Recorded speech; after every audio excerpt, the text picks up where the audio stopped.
नमस्कार मो पुष्पांजलि कलिंग टीवी एक लोकप्रिय कार्यक्रम रिपोर्टर दीदी को मुझे स्वागत जनावि हिंजिलिकाटू कॉलेज तरफ आमर ओडिया विभाग तरफ गोटे विदाय संवर्धना कार्यक्रम आयोजन कर चलतु देखि आसिबा एही कार्यक्रम किपरि भाबरे चली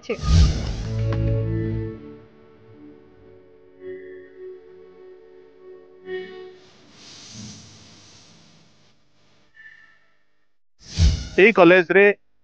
ओडिया विभाग रे मो दीर्घ 6 मास धरी कार्य करी किंतु पिला मानकर छात्र छात्री मानकर स्नेह आ बंधन एते सुदृढ़ थिला जे मु सेमानकर कथा रक्षा करी मु चली आसिली कहीं ना सेमानकर जो आत्मीयतार अनुबंधन एते टाण थिला एवं सेमानकर भल पाइबा मते एते देइछि मो जीवन रे के भूली परिबि ना। मात्र किछि मासर कथा किछि मास भितरे बहुत संपर्क आम मान भितर गढ़ी उठी अत्यंत निबिड़ बाकी भी अच्छी अनुभूति बांटिबा एवं देबा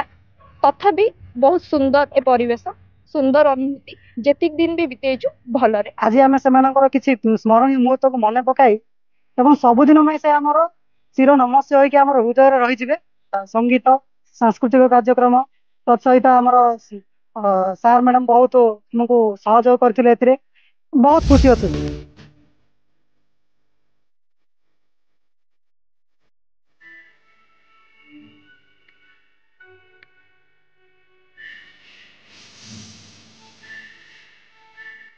विदाय मिलनर आशा आवेगता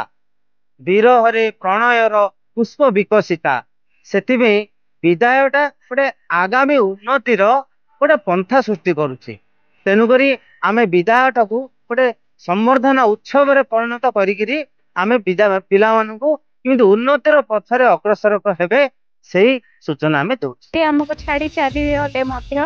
सबुदिन आम हृदय रही उत्सव सांस्कृतिक कार्यक्रम बहु आडंबर सहकारे पालन करागला आमर बड़ एवं छोट भाई भौणी मान बहुत कम समय बहुत सुंदर मुहूर्त बिताई अच्छु। आमर ये कार्यक्रम आमर बड़ भाई भौणी और सान भाई भौणी को विदाय कालीन संबर्धना होता एम अनुभूति बहुत किसी रहा से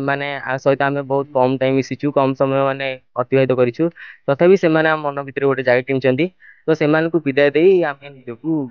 धन्यवाद कर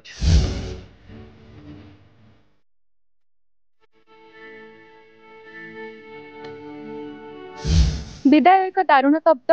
तथापि यही महाविद्यालय कटि छात्र छात्री मोर बंधुगण